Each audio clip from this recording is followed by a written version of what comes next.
More for Facebook to deal with. We'll talk about it tonight.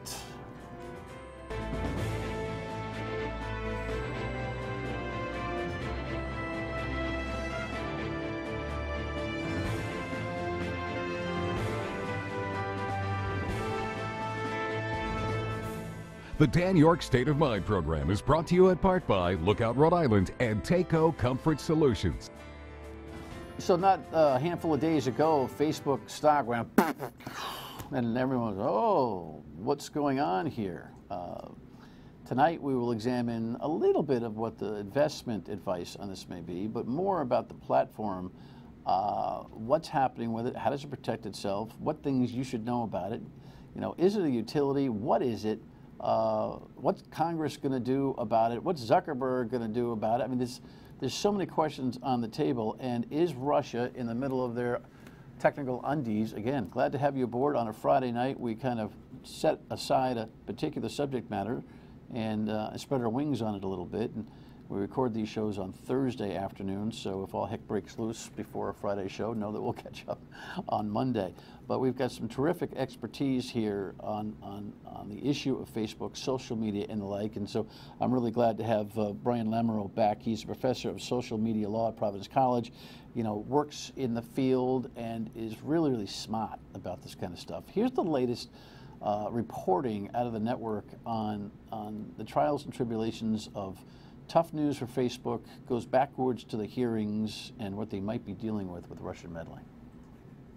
Fake news has become increasingly, maddeningly, disturbingly popular, especially on Facebook. For months, Facebook's headlines have had trouble getting likes. Facebook is where all the action is spent and where all the problems. And it's not just this issue with Cambridge Analytica. Scandals involving misinformation and data misuse thrust the company into damage control. From now on, Facebook will do more to keep you safe and protect your privacy. The social media giant pledged to resolve the issues through television ads and top management. And the entire company is focused. We're adding over 10,000 people. We're using technology to help us find bad actors and bad behavior. On Capitol Hill in April, lawmakers questioned whether CEO Mark Zuckerberg was doing enough to correct the course, prompting an apology. We didn't take a broad enough view of our responsibility, and that was a big mistake. And it was my mistake, and I'm sorry. The turbulence caught up to Facebook on Thursday when a mixed earnings report forced some investors to dump shares of the company. Controversies have been from a lack of good controls in place. Investor Matthew Patsky is CEO of Trillium Asset Management, which owns Facebook shares on behalf of its clients. He's critical of Facebook's leadership structure and says Zuckerberg needs to reduce his role. Our next ask of Facebook and their board is the separation of chair and CEO. But Wired editor-in-chief and CBS News contributor Nicholas Thompson sees no signs of Zuckerberg giving up his power. If the stock keeps going down and down, then pressure could come at Zuckerberg. But again, I don't think he'll be forced out. Yeah, I find it funny that some big stockholding dude thinks he can dictate to Mark Zuckerberg as to, you know, what his role has got to be. That takes some cojones. I mean, more or less, you speak with your stock purchase or your stock sale. After that, I don't know, right? Yeah, good luck with that. If Apple just hit $1 trillion today, so the stockholders are the ones who have the say. And in Facebook, I don't think there's any serious movement that Zuckerberg needs to go or otherwise decouple himself from that dual role. Facebook's going to do just fine, and I don't think Zuckerberg's role in that double capacity is the issue. Welcome. Great to have you. Good to be here. You're really smart about this stuff. I don't know where to start. We had a great conversation on the radio the other day with Brian when the stock hit. So why don't we start in the middle of that and then kind of broaden out some of the bigger concerns that Facebook has operationally and how people use it and what you're worried about and the naivete of the general public. And gosh, we're not going to get it all in. What was your take on the stock hit? What was being said there? It wasn't surprising to me because what Facebook basically acknowledged is that they have a massive information problem on their platform that goes to the core of what I think they need to be. They need to be safe, reliable, and legitimate. If there's anything out there that threatens Facebook as an entity that goes to the core of the safety, legitimacy, and reliability of the platform, there's going to be a stock hit. So that's the first piece. The second piece is that Facebook did the right thing.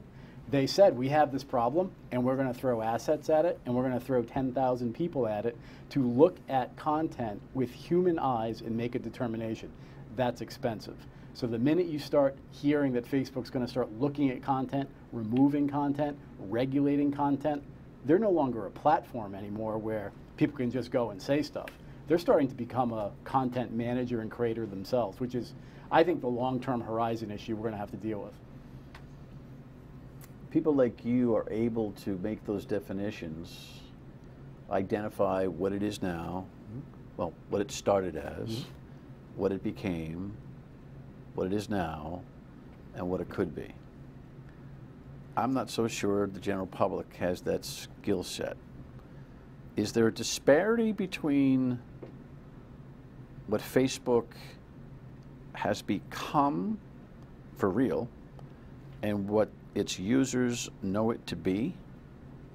It started as a platform for college students to find each other on the Harvard campus. Right. I saw the movie. It's now something with 2.4 billion users that is just a global behemoth that is playing a role in people's day-to-day social lives, in the marketplace, in elections, in international controversy and meddling and the like. So for me to sit here and say what I think Facebook's going to be 5 years from now, I'm not saying that, because it's 5 years from now, we're going to be talking about something completely different than what Facebook is. I think they're at an existential crisis moment.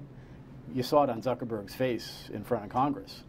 Please don't regulate me. Please let me try to fix this on my own. And I think Facebook, more than anyone, is hoping the next 90 days before the election, nothing really bad happens, because that's where the rubber will hit the road, this meddling issue. Okay, so many questions on this one. Since we're talking about the nature of the platform, I might as well stay with that. You know, it's become so big, the internet and its explosion, and now its role in our everyday lives. It is its own utility, right? So in the old days, like the phone system was a utility, the electric grid remains a utility. Is the internet a utility? What is the, define for me what the internet becomes? So the internet has utility features. Utility feature meaning that it provides a service that people are willing to pay for, largely monopolized or in small groups control it. So I think the internet itself has many flavors of utility. I'm not sure social media is utility, because you don't need Facebook. You don't need to use it, but you need lights, and you need sewers, and you need water. So I'm not really sure I'd go so far as to say it's a utility. It's a behemoth that is the only one positioned now to manage itself, and I just don't see it's going to have any competition, because it's just gobbling up all the competition. So it has more of a monopoly feel to it. Well, it owns Instagram, correct? Right, which is what, so Facebook is... Not just Facebook. Well, Facebook is obsolete now for the kids. Right. They're not using it. They're not, reportedly. I don't know. So, like, I've been told that Facebook is an old man's type of thing, you know, by my kid, but I'm not even on it because I hate it. I hate it because of the way people behavior has changed on it, and how people just haven't been able to keep it in a controlled place. We'll talk about that. But it became a central venue for fake news, and nobody knew it until such time as who figured it out? Who did figure it out? Well, I think the intelligence community figured it out and whispered to Facebook offline and said, here's what we found. You got trouble. You got problems. And candidly, I think Facebook has been doing the right things in response. The best analogy I tried to think of for someone like you is, you've been on the radio for years. How many callers do you get 30 to 60 days before an election, and you start to wonder whose campaign they're with? You're right.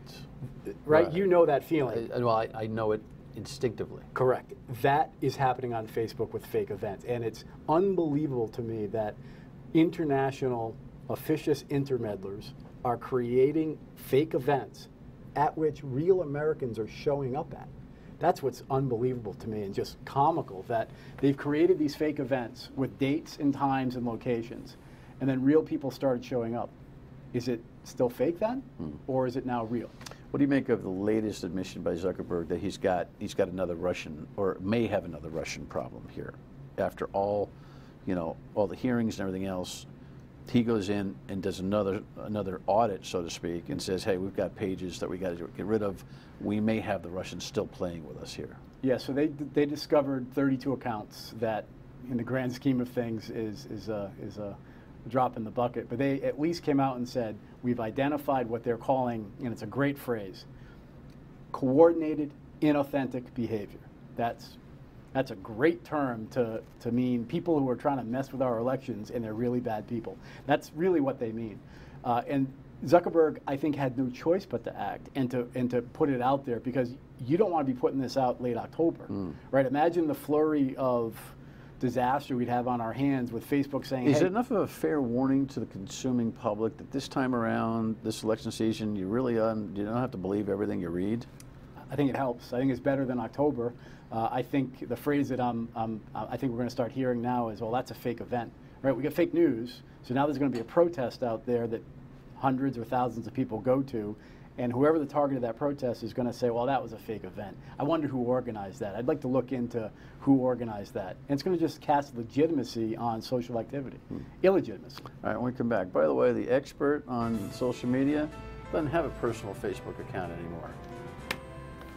Why not, when we come back?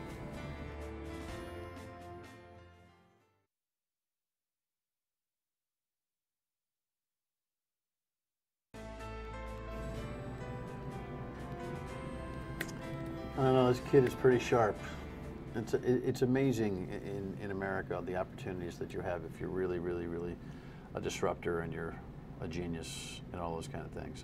What he has built with this Facebook platform is just, you couldn't even write the story in some ways. I don't know what the next story is going to be.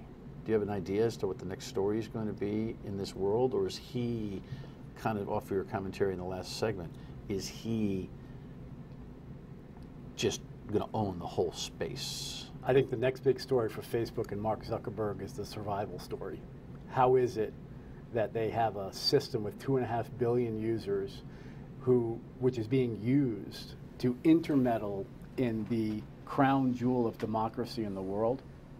I think that's the real story in the next 24 to 48 months. Where Facebook comes out on this, does it get regulated? Does Congress figure out that they need to do something? Does it get broken up?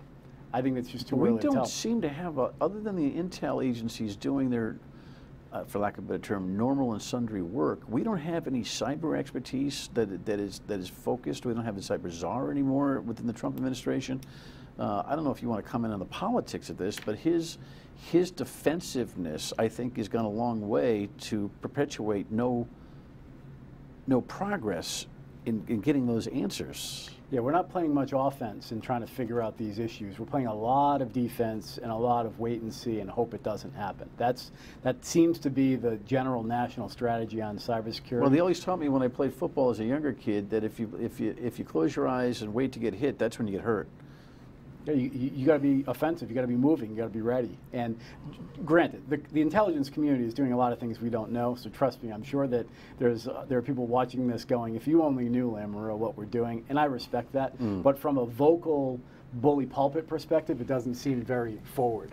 We had this conversation last time, but it's fun to kind of kick back on this whole thing. Facebook has changed behavior. Do you agree? Absolutely. People's behavior has changed. Absolutely. It's not like their consistent behavior adapted to Facebook. I think Facebook, Twitter, and other social media tools now have caused people's behavior to change. You study this. You agree with me? I think the dialogue has changed for the worse. I think it's created a rapid-fire, hit-and-run, inch-deep, mile-wide discourse, as opposed to something deeper like this. I just think the platform has debased and just really devolved our conversation. I'm going to borrow that one from you. I use the term, I think it's that all the discourse, and young people especially, you always wonder if you're going to be old enough to be able to say kids today, right? But I talk about it being horizontal, not vertical. It's the same inch deep, mile wide. Not a lot of substance, but a lot of stuff coming at you. But even people of my generation have lost their minds. They're having discussions about things that they normally would never have discussions over. Identifying things that they're doing that normally would be something you keep to yourself. Promoting their kids like they're the next spec. Listen, we've all been proud of our kids, and you'd wait to get together with the family and maybe show them a photo from a thing that they did, or maybe send something in a letter. Now it's every day. Look what my kids are doing. And I find that in my own family. It makes me nuts, which makes me very unpopular sometimes when I go, too much. Do you think there's enough of the population out there that has a level head about this thing, or are we going to be forever changed behaviorally by this platform?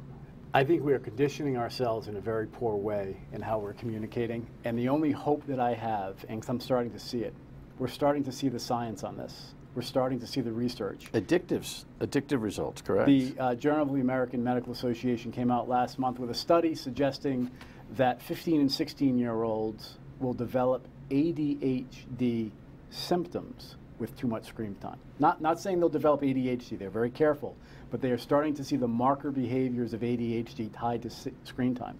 When we start to see more stories like that these devices are causing physiological, emotional, and anxiety that our children shouldn't have to deal with, maybe parents will start to pay more attention. You study this, you keep an account, under a fake name to see the whole thing working. But you got off Facebook personally, correct? I did. I had it for a while. I got off of it a few years ago for two primary reasons. One, I felt like a pawn in the privacy game. That the only reason I existed on Facebook was for them to monetize my information, and I'm a private person. Second reason is because as an attorney, I bill by the hour, and it was just a colossal waste of time. The bishop just left Twitter saying it was occasion of sin for him. I left Facebook because it was an occasion of time wasting. It just had no value for me. Meaning it was a habit you needed to break? It was a feeling that I had to be on it. I had to check it. I had to see what's going on. I had to grow my network. I had to use it to grow my legal practice. I had to reconnect with old friends. I had to use it to stay in touch with family. I found other ways to do that. Facebook was not a platform for me. Well, I think there is a tactical, practical, clinical reason for using social media. I use it for news gathering. Mm-hmm. Some commentary on it, but my rule is if I can't say it on the air, I'm not going to say it on here. So, I try to. It can get away from you.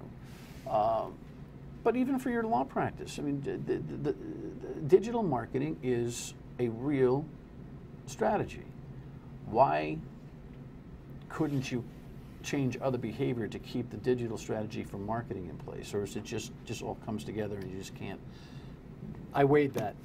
I rely upon my firm's marketing efforts on the firm brand name and my name under that banner. Yeah. But for myself personally, I'm not a person who likes to toot my horn. So it doesn't fit well with posting on Facebook saying, I want a trial today. It doesn't work.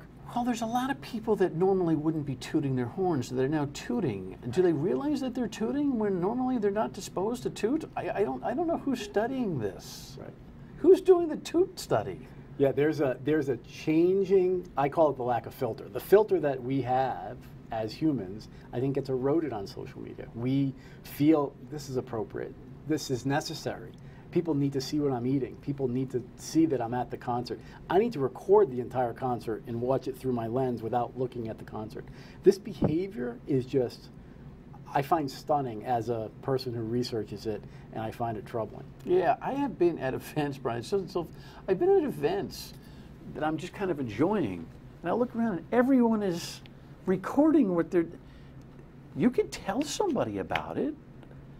It's as if, and how many people go back and actually watch what they actually were at? I don't know, but did they have to hurry up and post it?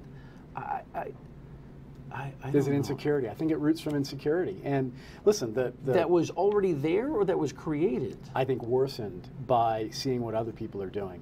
Oh, look what all these other cool people are doing. I need to be equally as cool. So I'm going to post. I'm going to that concert. I'm going to make sure that everyone knows I'm there. Cool or connected? And is it about status or just a feeling that there's stuff going on out there I need to be engaged in because I need to be in the network, because I need to not be ignorant. The worst you can be as a human is irrelevant and ignored. If you empower me with a device to pretend I'm relevant and to get people to pay attention to me, I'm going to post as often as I can. And I think in many ways that's dysfunctional. All right. When we come back, we'll talk about Facebook's role in this political season, locally, nationally, and just to wrap on the whole social media vibe. Stay with us.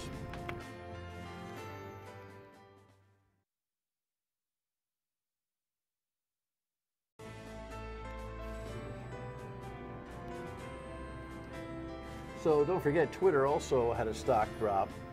You see a big difference between Twitter and Facebook, by the way? I think the main difference is Twitter is more one-sided, less engaging. Facebook is more designed to be conversational. I think the Twitter stock price was just a copycat, spooked investors who felt, well, if the stock and trade of social media platform value is information, and Facebook is going to start calling out information and making it a more protective platform, well, maybe Twitter's next. It's funny, I use Twitter daily, multiple times daily for news gathering. Commentary on that is acidic. It's acidic. It really is. It's really, really spiteful. There's a little bit more collegiality in Facebook. But the one thing that people ask me why I don't post a lot. I don't post a lot because the written word can never be retracted. That's right. The verbal word has, you're not going to remember everything Brian and I said on this show. But if you read it, you can go back to it and go back to it and go back to it and go back to it. And people just seem not to really care that much about that. They don't see it in the same way. I don't know, maybe because they don't have my professional perspective of speaking for a living. But it's something else. By the way, if you ever get jammed up legally, or if you've got legal questions about the social media world, make sure that you contact. We will have the information on our guest on our online page, in our Facebook page. Right? But it's Pinot and Lopes Devereaux O'Gara is the firm, and you do some social media law in there, and it's a growing piece of business. 5-10 years from now, it's going to be what? A lot of lawyers playing with a lot of legal issues that evolve from social media conflict. For sure, I think the common theme we're going to start to see is privacy. I think privacy is the core value that everything revolves around, and we're starting to see more regulation and law about privacy that I think the social media just engrafts on and is a part of. Is that the thing you're most concerned about the business of social media, people's privacy? No question. I've been saying for years we need Congress to pass what I call the digital equivalent of HIPAA. We're so comfortable with HIPAA. We know that my medical records are private. No one's giving them out. I think we're very late on a digital HIPAA. And that's a show for another day. Brian, thanks. Appreciate it. You're welcome. Expertise is terrific. We'll tell you what's up next week. Next.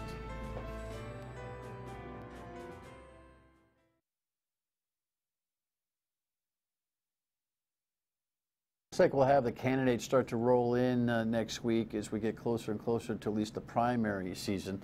Also next week, we're going to take a look at, after a couple months of having it law, what is the the hands-free driving bill? Like, don't talk on the phone, on your car, in your car. What's the prosecution level at, and how does law enforcement feel like they're getting the message across? That's all next week.